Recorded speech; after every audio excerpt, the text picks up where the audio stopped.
हबीबी या रसूलल्लाह सल्लल्लाहु तआला अलैहि वसल्लम। हज़रात, कुरान अज़ीम की एक आयत मुबारका की तिलावत करने का शरफ मैंने आपके सामने हासिल किया है, जिस मुबारक आयत में अल्लाह पाक ने उन हजरात का जिक्र फरमाया है, अपने उन महबूब बंदों का जिक्र फरमाया है जो दुनिया में आमाले स्वालिहात करते हैं, हर अच्छे काम की तरफ कोशिश करके हर अच्छे काम को अंजाम देते हैं और हर बुरे काम से वो बचते हैं। तो अहले जन्नत के लिए अल्लाह पाक ने इस आयत मुबारका में जिक्र किया है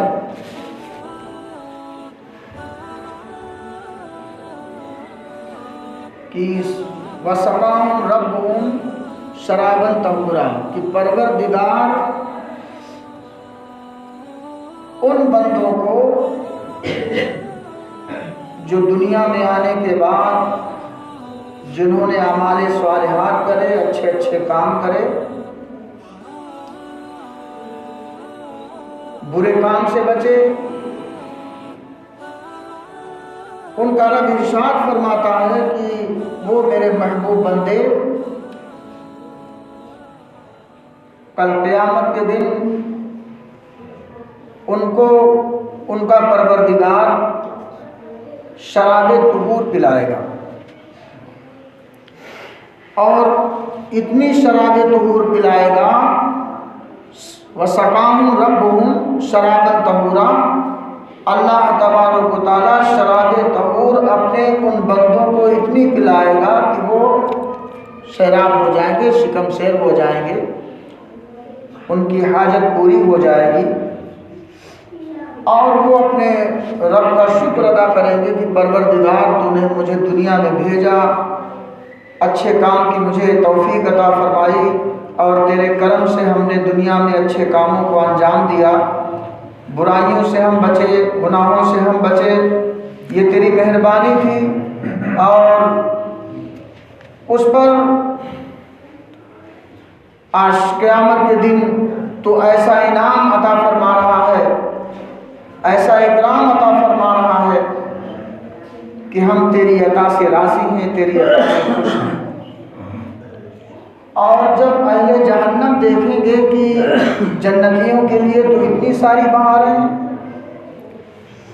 जन्नत में दूध और शहद की नहरें भी बह रही हैं और बागात भी हैं, तरह तरह के इनामात अल्लाह पाक ने जन्नतियों के लिए रखे। तो जब जहन्नमी देखेंगे तो वो अपने रब से कहेंगे कि परवरदिगार, यकीनन हमने दुनिया में तेरी नाफरमानी की, तेरे फरमान पर कमा कहू अमल ना किया, हकीकतन हम गुनहगार हैं, हम सियाहकार हैं, बदकार हैं, लेकिन परवरदिगार तू अपने करम से अब मेरे गुनाहों को माफ़ फरमा दे, हम कभी तेरी नाफरमानी नहीं करेंगे। तो जानते हो परवरदिगार जब अहले जन्नत को जन्नत में दाखिल कर देगा, इनामात से नवाज देगा, और जहन्नमी जब उसे पुकारेंगे तो वो इतना गज़ब लहजे में परवरदिगार इरशाद फरमाएगा कि जानते हो तुमने दुनिया में मेरी नाफरमानी की, गुनाह पे गुनाह किए, आज जो तुम्हारे रब की तरफ से तुम्हें मिला है बस उसी में पड़े रहो, अब तुम्हें जहन्नम से निकाला नहीं जाएगा। तुमने वो गुनाह किए हैं, वो बड़े बड़े गुनाह किए हैं, तुम तौबा भी ना कर पाए। अल्लाह फरमाएगा कि ये इनामात, ये तमाम दूध और शहद की नहरें ये अहले जन्नत के लिए हैं जो दुनिया में अच्छे काम करते थे, बुरे काम से बचते थे, उनके लिए मैंने ये रखा है, और तुम लोगों ने मेरी नाफरमानी की है, इसलिए तुम्हारे लिए जहन्नम रखा है। तो अब यहाँ से पता ये चला कि अगर हम अपने रब की फर्मा बरदारी में लगे, अपने रब के हुक्म की तामील करेंगे, अपने रब का हुक्म मानेंगे, जो उसने हमें हुक्म दिया है, जैसे कि नमाज पढ़ने का हुक्म हमारे अल्लाह ने हमें दिया है कि नमाज पढ़ो, तो हम नमाज की पाबंदी करेंगे, रोज़ा की पाबंदी करेंगे, साहिब माल है ज़कात की पाबंदी करेंगे, साहिब इस्तिताअत है हज की पाबंदी करेंगे। अगर ये अरकान हम अदा कर लेते हैं दुनिया में, और साथ ही साथ जो हमारे ऊपर और भी फ़राइज़ हैं उनको भी कमा कौम हम अदा कर लेते हैं, तो जो अल्लाह ने इनाम देने का वादा किया है, वसक़ाहुम रब्बुहुम शराबन तहूरा, तो परवरदिगार आलम तुम्हें शराब तहूर कर क़यामत के दिन ज़रूर अता फरमाए। हज़रात, और नज़ा के वक्त जो तकलीफ़ात और जो परेशानियाँ बंदे को उठाना पड़ती हैं, हमारे उलमा फरमाते हैं कि अगर वो तकलीफ़ात और वो परेशानियाँ कम हक़ इंसान जान ले कि मौत के वक्त किन परेशानियों से दो चार होना पड़ता है, कैसी मशक्क़तें झेलना पड़ती हैं, कैसी परेशानियों से दो चार होना पड़ता है, हमारे उलमा फरमाते हैं कि हकीकत अगर इंसान जान ले तो पूरी ज़िंदगी खाना ही छोड़ देगा। खौफ खुदा से इतना लरज़ जाएगा, इतना उसके अंदर खौफ खुदा पैदा हो जाएगा कि दुनिया की हर चीज़ को छोड़कर अल्लाह अल्लाह में लग जाएगा। हज़रात, तो हमें जहाँ चंद दिन की अल्लाह पाक ने ज़िंदगी अता फरमाई है, उसको ऐशो इशरत के साथ गुजारने के लिए जहाँ हम बहुत सारे काम करते हैं, वहीं पे हम कुछ काम ऐसे भी कर लिया करें जिससे हमारा अल्लाह हमसे राज़ी हो जाए। कुरान शरीफ की तिलावत कर लिया करें, तस्बीह व तहलील कर लिया करें, कलिमा शरीफ पढ़ लिया करें, सुबहान अल्लाह, अल्हम्दुलिल्लाह, अल्लाहु अकबर पढ़ लिया करें, दुरूद शरीफ पढ़ लिया करें। जो भी आपको मौका मिले वो आप पढ़ने में गुजारें, अल्लाह को राज़ी करने में गुजारें, अल्लाह को सजदा करने में गुजारें। इससे तुम्हारा परवरदिगार तुमसे राज़ी होगा और तुम्हें दुनिया में भी इनाम अता फरमाएगा और आखिरत में भी तुम्हें इनाम से नवाजेगा। हज़रत यूसुफ रज़ी अल्लाह ताला अन्हु एक बुजुर्ग के वहाँ तशरीफ़ ले गए, अल्लाह वाले थे। हज़रत यूसुफ रज़ी अल्लाह ताला अन्हु का बयान है कि मैं हज़रत सुफियान सोरी रज़ी अल्लाह ताला अन्हु के वहाँ तशरीफ़ ले गया, तो मैंने देखा कि जब वो अपने घर के तमाम ज़रूरी कामों से फारिग हो गए तो वो अल्लाह अल्लाह में लग गए, इबादत इलाही में मशगूल हो गए। मैंने भी तैयारी की उनके साथ, मैं भी अल्लाह अल्लाह में लग गया और तस्बीह व तहलील करने लगा। मैंने क्या देखा कि एक हिस्सा जब रात का गुजरा तो खौफ खुदा उनके ऊपर इतना तारी हुआ कि वो ज़ारो के तार रोने लगे और पूरी रात गुजर गई, आप रोते रहे। सुबह को मैंने उनसे पूछा कि किस खौफ से आप इतना रो रहे थे, क्या आपसे कोई गुनाह साबित हो गया? तो आपने ज़मीन से एक तिनका उठाया और कहा कि गुनाह की तो इस तिनके से भी मेरी हैसियत कम है, लेकिन मैं इसलिए रो रहा था कि मेरा परवरदिगार कहीं नाराज़ होकर अय्यामे ज़िंदगी में मेरा ईमान न सल्ब कर ले। बहुत सी ज़िंदगी में ऐसी मोड़ें आती हैं, ऐसे मकामात आते हैं कि इंसान अपने ज़बान से ऐसे जुमले बोल देता है कि ईमान से खारिज होता है, उसे पता भी नहीं चलता। वो कुरान भी पढ़ रहा है, नमाज भी पढ़ रहा, रोज़े भी रख रहा, ज़कात भी दे रहा, उसे पता ही नहीं कि ईमान सब हो गया। बहुत से कलिमात इंसान की ज़बान से ऐसे सादिर होते हैं कि उसे पता भी नहीं चलता और ईमान चला जाता है। इसीलिए तो यह आया है कि जब उलमा की बारगाह में बैठो तो ज़बान संभाल के बैठो, कि उलमा को पता है कि किन चीज़ों से ईमान सल्ब हो जाता है, ईमान चला जाता, कैसे कलिमात बोलने से। तो उलमा का फ़र्ज़ है उस पर पकड़ करें कि आप ये क्या बोले, आप तौबा करें, कलिमा शरीफ पढ़ें। ऐसे कलिमात नहीं बोलना चाहिए।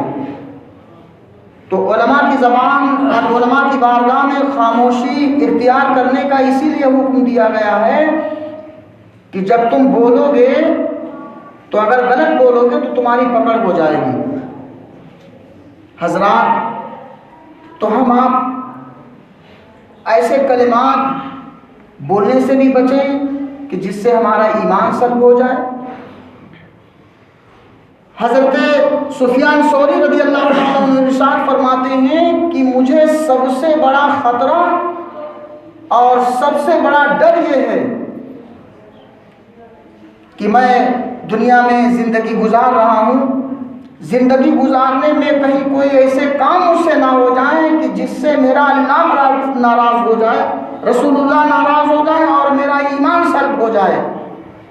सिर्फ ये डर, इस डर से मैं रातों रात रोता हूँ और रब से दुआ करता हूँ कि परवरदिगार मुझे ईमान के साथ ज़िंदगी अता फरमा और ईमान के साथ मेरा खात्मा कर। और ये दुआ सबको मांगना चाहिए कि अल्लाह ताला जब तक हम दुनिया में रहें तो ईमान की हालत में रहें, और जब हमारा खात्मा हो तो ऐ परवरदिगार ईमान पर खात्मा हो, कलमा पढ़ते हुए हम दुनिया से जाएं। ईमान है तो सब कुछ है, ईमान नहीं है तो कुछ नहीं, ना दुनिया में ना आखिरत में। हज़रात, हज़रत मालिक बिन दीनार रज़ी अल्लाह ताला अन्हु एक मर्तबा सुना कि एक पड़ोसी बीमार है, आप तशरीफ़ ले गए और वहाँ जाकर क्या देखा कि जिसको देखने गए थे वो निज़ा की हालत में है, निज़ाए कैफियत उस पर तारी है, वो दुनिया से जा रहा है। तो हज़रत मालिक बिन दीनार रज़ी अल्लाह ताला अन्हु उसके पास तशरीफ़ ले गए और जब उसने देखा कि मालिक बिन दीनार तशरीफ़ लाए हैं तो उसने कहा कि आप अच्छे वक्त पर आ गए, बड़ी मुश्किल में मैं था और मैं देख रहा हूँ कि मेरे सामने दो पहाड़ हैं, वो आग के पहाड़ हैं और आवाज़ देने वाला मुझसे कह रहा है कि इन पहाड़ों पर चढ़ो। आप समझ गए कि ये दुनिया में कुछ ऐसे भी काम करता है जिससे इसका अल्लाह नाराज़ हो गया है, इसलिए दुनिया ही में इसको ये अज़ाब दिखाया जा रहा है। उसके घर वालों से पूछा कि भाई ये क्या काम करता है, तो उसके घर वालों ने बताया कि इसके घर में कोई ख़ास काम तो नहीं होता, लेकिन इसके घर में दो तराजू हैं, इसने बना रखे हैं दो तराजू।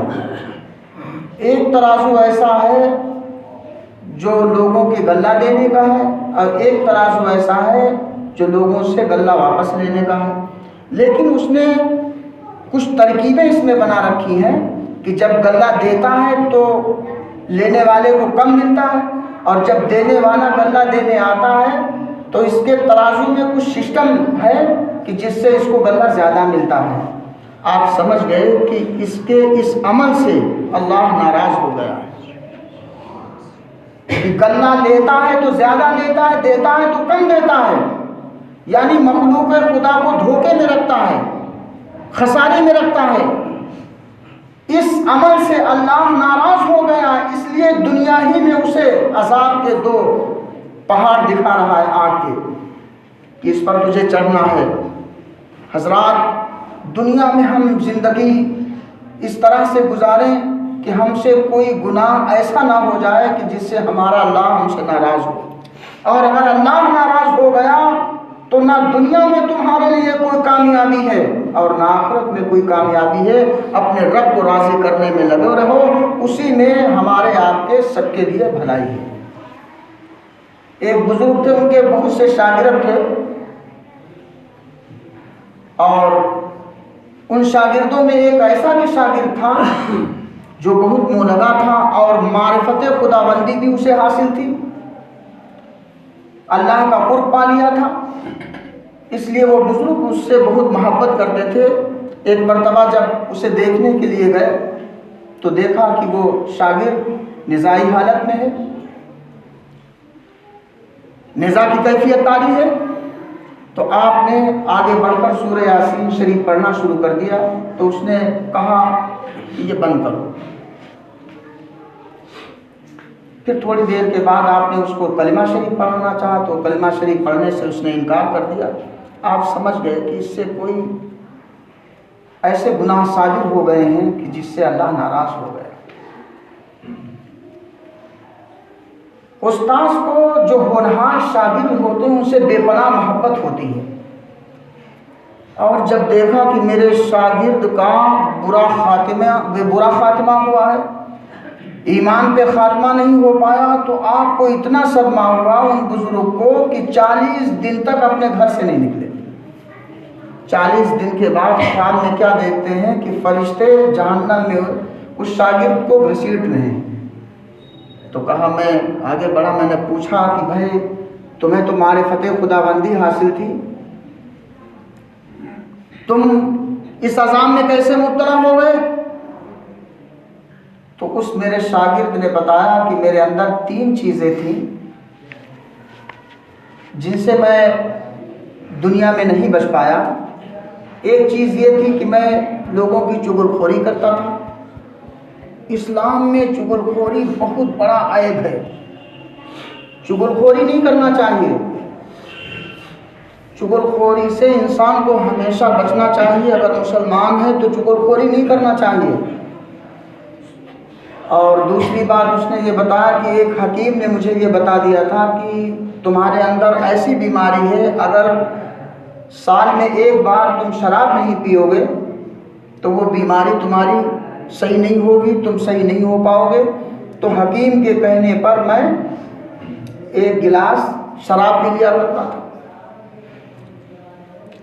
आप समझ गए कि ये ऐसे बुरे आमाल करने की वजह से अल्लाह ताला ने मारिफत को छीन लिया और इसको अज़ाब में मुब्तला कर दिया। हजरात, जब बड़े बड़े अच्छे बुज़ुर्ग, बड़े बड़े अच्छे लोग दुनिया में अच्छी ज़िंदगी गुजारने के बाद जब उनकी पकड़ हो जाती है, मारिफत छीन ली जाती है, तो हम आप क्या देखते हैं?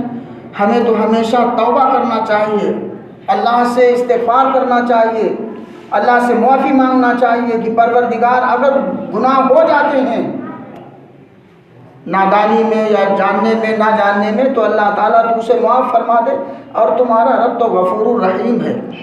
अगर कोई गुनाह हो जाए, कहीं पर तुम बुराई की तरफ मायल हो जाओ और कोई बुरा काम कर बैठो, तो तुम्हारा रब तो गफूरुर रहीम है, उसकी बारगाह में सच्ची तौबा कर लो तो परवरदिगार आलम तुम्हारी तौबा कबूल फरमा लेगा, तुम्हारे गुनाह माफ़ फरमा देगा। हज़रत अबू अय्यूब अंसारी रज़ी अल्लाह ताला अन्हु इरशाद फरमाते हैं कि एक मुसलमान पर दूसरे मुसलमान के 6 हुकूक वाजिब हैं। एक हक तो यह है कि एक मुसलमान जब दूसरे मुसलमान से मुलाकात करे तो बड़ी खुश दिली के साथ, मोहब्बत के साथ अपने इस्लामी भाई को सलाम कर लें।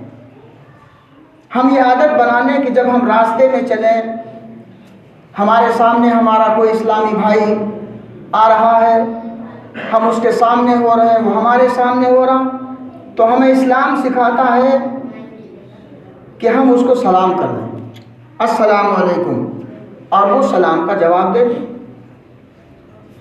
एक तो ये है कि एक इस्लामी भाई जब दूसरे इस्लामी भाई से मुलाकात करे तो सलाम करे, और दूसरी चीज़ ये है कि जब कोई इस्लामी भाई किसी इस्लामी भाई की दावत करे तो वो उसकी दावत को कबूल कर ले, इनकार ना करे। तीसरी चीज़ ये है कि जब वो पुकारे अपने भाई को तो उसकी आवाज़ पर वो लब्बैक कह दे, उसको सुकून हो जाए कि मेरा भाई, इस्लामी भाई मेरा हाजिर है। अगर मैं कुछ